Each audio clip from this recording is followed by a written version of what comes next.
ശരിക്ക് നമ്മൾ ഭാഗവതന്മാരെ നോക്കിക്കഴിഞ്ഞാൽ എന്തിനാ ഒരു പട്ട് എന്ന് പറയുക ജുബ ഇടുക, അല്ലെങ്കിൽ അങ്ങനെ സിൽക്ക് ജുബ ഇടുന്നത് എന്തിനാ? അവരെന്തിനാ വലിയ സ്വർണ്ണമാല ഇടുന്നത്, ഭയങ്കര കൊറിയൊക്കെ തൊട്ട് അല്ലേ? പഴയ ഭാഗവതരെ കണ്ടാൽ അങ്ങനെ ഇരിക്കും. അന്നത്തെ ഒരു രീതി അതായിരുന്നു.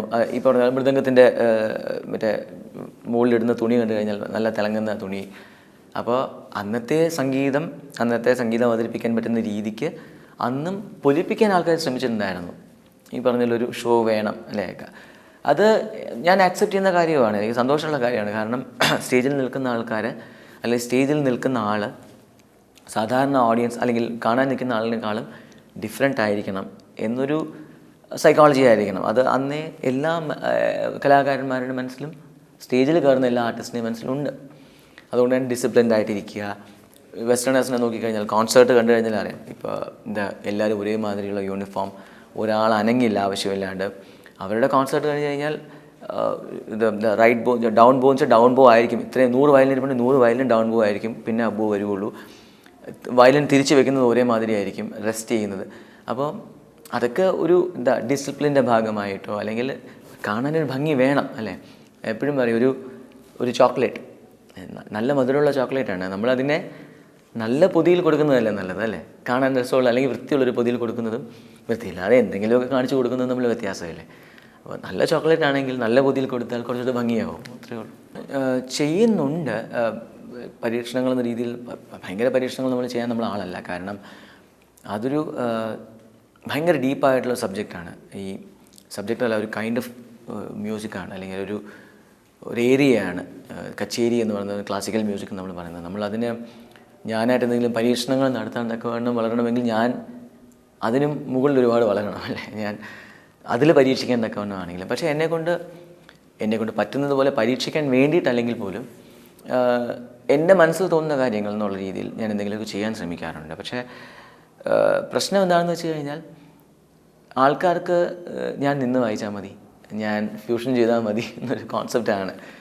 അപ്പം കച്ചേരിക്ക് മാറ്റങ്ങൾ നമ്മൾ എന്ത് ചെയ്യാൻ ശ്രമിച്ചാലും അതിനേക്കാളും കൂടുതൽ ഓഡിയൻസും ഡിമാൻഡും കൂടുതൽ മറ്റേതാണെന്നുള്ളതുകൊണ്ടാണ് കച്ചേരികൾ ചെയ്യാൻ ഒരുപാട് ഇഷ്ടമാണ് എനിക്ക്. ഞങ്ങൾ ഇപ്പോൾ വീണ വേണു വയലിൻ അങ്ങനെ ചെയ്യുന്നുണ്ട്. കച്ചേരി തന്നെ വീണ വേണു വയലിൻ എന്ന് പറയുമ്പോൾ വയലിനും ഒരു ഫ്ലൂട്ടും ഒരു വീണയും അത് പണ്ടും ഉണ്ട്. പക്ഷെ എന്നാലും അതിനെ ഒന്ന് റിവൈവ് ചെയ്തിട്ട് ഒരു പ്രത്യേക രീതിയിൽ ചെയ്യാൻ ശ്രമിക്കാറുണ്ട്. കച്ചേരിയിൽ തന്നെ ഞങ്ങളിപ്പം രാഗം ബേസ് ചെയ്തിട്ട് രാഗത്തു നിന്ന് അങ്ങോട്ടും ഇങ്ങോട്ടും കടുകിട മാറാത്ത രീതിയിൽ നിയമങ്ങൾ അനുസരിച്ചിട്ട് തന്നെ ഞങ്ങളുടേതായിട്ടുള്ള കമ്പോസിഷൻസ് കൊണ്ടുവരാൻ നോക്കാറുണ്ട്. അപ്പോൾ പിന്നെ ഇപ്പോൾ എന്തെങ്കിലുമൊക്കെ ഇൻസ്ട്രുമെൻറ്റ് എക്സ്ട്രാ ആഡ് ചെയ്തിട്ട് നോക്കാറുണ്ട്. പക്ഷേ അങ്ങനെ വെച്ച് കഴിയുമ്പോൾ പിന്നെ ആൾക്കാർ അതിനെ ഫ്യൂഷൻ എന്ന് പറയും. അപ്പം ഇതിപ്പോൾ എന്താണെന്ന്, അപ്പോൾ അതുകൊണ്ട് കച്ചേരിക്ക് വലിയ മാറ്റങ്ങൾ നടത്തി ചെയ്യുകയാണോ അങ്ങനെ പറയാൻ പറ്റില്ല. നമുക്ക് മനസ്സിൽ തോന്നുന്ന ഓരോരോ എന്തെങ്കിലുമൊക്കെ ചെയ്യണം തോന്നുന്ന കാര്യങ്ങൾ ഇങ്ങനെ ചെയ്യാൻ നോക്കാറുണ്ട്. നമ്മൾ റഹ്മാൻ എന്ന് പറഞ്ഞൊരു ആർട്ടിസ്റ്റ്, ഒരു മ്യൂസീഷ്യൻ എന്ന് പറയുമ്പോൾ അദ്ദേഹം കാണിച്ചത് എന്താണെന്ന് വെച്ച് കഴിഞ്ഞാൽ അദ്ദേഹമാണ് ശരിക്കും സീരീസിലോ കാസറ്റിലൊക്കെ bass guitar Keith Peters, drum Sivamani, flute Naveen എന്നൊക്കെ പറഞ്ഞ് ഇട്ട് തുടങ്ങിയത്. ബാക്കിംഗ് വോക്കൽസ് ആരൊക്കെ, കോറസ് പാടിയതാര് എന്ന് പോലും ഡീറ്റെയിൽസ് ഇട്ട് തുടങ്ങി.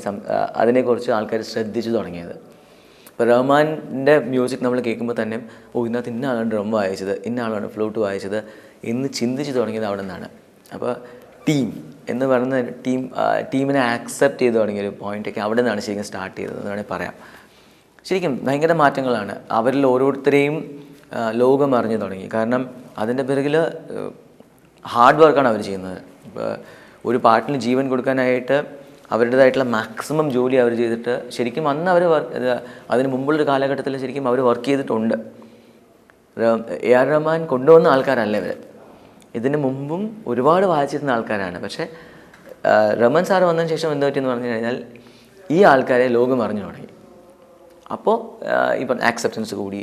ഇപ്പോൾ ലോകം കണ്ട ഏറ്റവും നല്ല പെർഫോമൻസിൽ ഒരാളാണ് നമ്മുടെ ശിവമണി സാർ അല്ലേ, കീത്ത് സാർ. അപ്പോൾ ഇവരുമായിട്ടൊക്കെ നമ്മൾ കൂടാറൊക്കെ ഉണ്ട്. അപ്പോൾ അവിടെയൊക്കെ ലോകം മുഴുവൻ ഇവരെ ആക്സെപ്റ്റ് ചെയ്യുന്നൊരു കാഴ്ച കാണുമ്പോൾ ശരിക്കും സന്തോഷം തോന്നാറുണ്ട്. ഞാൻ പിന്നെ എനിക്ക് ഒരു സിനിമ എന്ന് പറഞ്ഞൊരു മൈക ലോകത്ത് ഞാൻ പെട്ടിട്ടില്ല പണ്ട് വരെ. എനിക്ക് എൻ്റെ ചിന്തകൾ എന്നുള്ളതാണ് എപ്പോഴും. അത് കുറച്ച് സെൽഫിഷാണ് കരുതൽ അത്. അപ്പോൾ എല്ലാവരും അങ്ങനെ ആവും ഒരു ഘട്ടം കഴിയുമ്പോൾ എനിക്ക് തോന്നുന്നുണ്ട്. ഇപ്പോൾ എ ആർ റഹ്മാൻ സാറൊക്കെ ആണെങ്കിലും അവരൊക്കെ ഇദ്ദേഹം പറഞ്ഞ പോലെ തന്നെ അവരുടേതായിട്ടുള്ള വഴിയിലും കുറേ ചിന്തിച്ച് തുടങ്ങിയിരിക്കുന്നു. അവരുടെ ആൽബംസും അങ്ങനെയുള്ള കാര്യങ്ങളും ഒക്കെ ആയിട്ട് ശരിയാണ്. നമ്മൾ ഇതിനകത്ത് പെട്ട് കഴിഞ്ഞാൽ കുറേ മൂവീസ് പിന്നെയും ചെയ്തുകൊണ്ടിരിക്കേണ്ടി വരും, കമേഴ്ഷ്യലായിട്ട് കുറേ ചെയ്തുകൊണ്ടിരിക്കേണ്ടി വരും എന്നുള്ള സത്യം തന്നെയാണ്. പക്ഷേ അവരുടെയൊക്കെ ഉള്ളിലും വേറെ ഒരു എന്താണ് ഒരു യാത്രയ്ക്ക് വേണ്ടിയിട്ടുള്ളൊരു തയ്യാറെടുപ്പ് ഉണ്ടെന്നുള്ള കാര്യം ഉറപ്പാണ്. വേറെ ആൽബംസ് ചെയ്തു തുടങ്ങലായാലും ഇളയരാജ സാറായാലും ഒക്കെ അവരുടേതായിട്ടുള്ള പരീക്ഷണങ്ങൾ ഒരുപാട് ചെയ്യുന്നുണ്ട്.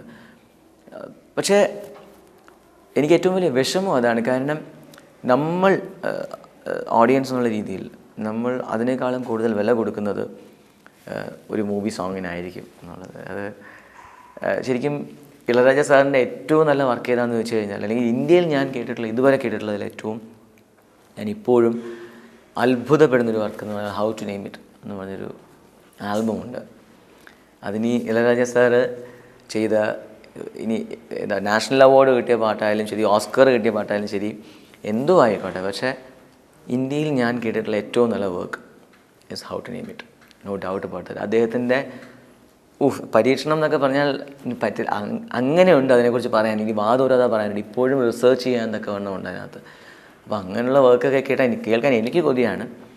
ഒരുപക്ഷെ നമ്മൾ ഓഡിയൻസ് കുറച്ചും കൂടെ ഓപ്പൺ ഹാർട്ടഡായിട്ട് നിൽക്കുകയാണെങ്കിൽ അങ്ങനെയുള്ള വർക്ക് ഇനിയും വരുമായിരിക്കും. വയലിൻ എന്ന് പറഞ്ഞ ഇൻസ്ട്രുമെൻറ്റ് എന്നുള്ളതിനേക്കാളും എനിക്ക് മ്യൂസിക് എന്നാണ് ഞാൻ ചിന്തിക്കുക. അത് ഒരുപക്ഷെ ആരെങ്കിലും അത് സമ്മതിച്ച് വരുമെന്ന് എനിക്കറിയില്ല, അല്ലെങ്കിൽ ഞാൻ ഇയാൾ ഇങ്ങനെ പറയാറായോ എന്ന് ചിന്തിക്കുമെന്ന് എനിക്കറിയില്ല. പക്ഷേ എനിക്ക് അങ്ങനെയേ ഉള്ളൂ. വയലിൻ എൻ്റെ ഒരു ഇൻസ്ട്രുമെൻ്റാണ്. വയലിൻ എനിക്കിഷ്ടമാണ്, എനിക്ക് കേൾക്കാൻ ഇഷ്ടമാണ്, വായിക്കാൻ ഇഷ്ടമാണ്. വായിക്കാൻ എന്തുകൊണ്ട് ഇഷ്ടമാണെന്ന് ചോദിച്ചു കഴിഞ്ഞാൽ ഞാൻ പഠിച്ചത് അതാണ്. അപ്പോൾ എൻ്റെ ചിന്തകൾക്ക് ഞാൻ ജീവൻ കൊടുക്കാൻ ഉപയോഗിക്കുന്നൊരു instrument. So it's an instrument അല്ലേ. അതിനൊരു ജീവൻ കൽപ്പിച്ച് കൊടുക്കാമോ എന്നൊക്കെ ചോദിച്ചാൽ എനിക്കറിയില്ല. ഒബ്വിയസ്ലി നമുക്കുണ്ട്, നമ്മൾ മനുഷ്യരാണെന്നുള്ളത് കൊണ്ടോ നമ്മളെ പഠിപ്പിച്ചത് അങ്ങനെയാണെന്നുള്ളത് കൊണ്ടോ ഒക്കെ ഞാൻ സംസാരിക്കാറൊക്കെ ഉണ്ട് ചിലപ്പോൾ വയലിൻ്റെ അടുത്ത്. ഞാനിപ്പോൾ വരാട്ടോ എന്നൊക്കെ പറഞ്ഞിട്ട് പോകാറുണ്ട്, ഇങ്ങനെ ഒറ്റയ്ക്ക് വെച്ചിട്ട് പോകാൻ തോന്നാറില്ല. അതൊക്കെ ഉണ്ട്. അത് എനിക്ക് തോന്നുന്നത് വെച്ചാൽ നമ്മളുമായിട്ട് അടുക്കുന്ന എല്ലാ സാധനങ്ങളോടും നമ്മൾ കൊടുക്കുന്നൊരു ജീവനുണ്ടല്ലേ. ഇപ്പോൾ ചിലപ്പോൾ ഞാൻ സ്ഥിരമായിട്ട് യൂസ് ചെയ്യുന്ന ഒരു കപ്പിനോട് ചിലപ്പോൾ എനിക്ക് സ്നേഹം തോന്നാം അല്ലേ. ഞാൻ സ്ഥിരമായിട്ട് യൂസ് ചെയ്യുന്നൊരു കാറിനോട് തോന്നാം. അപ്പോൾ അതിനേക്കാളും കൂടുതൽ എന്തെങ്കിലും ഉണ്ടോ എന്ന് ചോദിച്ചാൽ യെസ്, ഒബ്വിയസ്ലി എനിക്ക് മ്യൂസിക് ആയതുകൊണ്ടും എൻ്റെ ചിന്തകൾ കൂടുതലും മ്യൂസിക്കുമായിട്ട് ബന്ധപ്പെട്ടതുകൊണ്ടും അതിനെ അവതരിപ്പിക്കാൻ, അതിനെ എക്സ്പ്രസ് ചെയ്യാൻ എന്നെ ഏറ്റവും കൂടുതൽ സഹായിക്കുന്നത് വയലിനായതുകൊണ്ടും ഞാനതിന് ഇഷ്ടമാണ് എന്നുള്ളത്.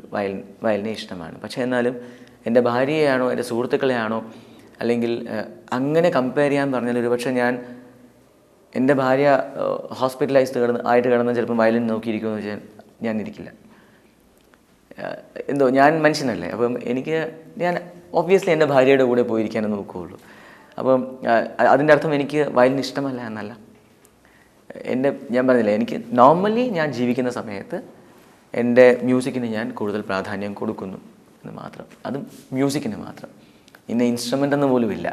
എനിക്ക് ഫ്ലൂട്ട് കേൾക്കാൻ ഒരുപാട് ഇഷ്ടമാണ്. എനിക്ക് ഏറ്റവും കൂടുതൽ എന്നെ അട്രാക്ട് ചെയ്യുന്ന ഇൻസ്ട്രുമെൻസിൽ ഒന്നാണ് ബേസ് ഗിറ്റാർ.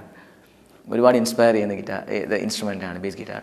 അപ്പം ഒരു ഇൻസ്ട്രുമെൻറ്റിനോടൊന്നില്ല കേട്ടോ. ഞാൻ പഠിച്ചത് വയലിനായതുകൊണ്ട് ഞാൻ അതിൽ കൂടി വായിക്കുന്നു എന്ന് മാത്രം.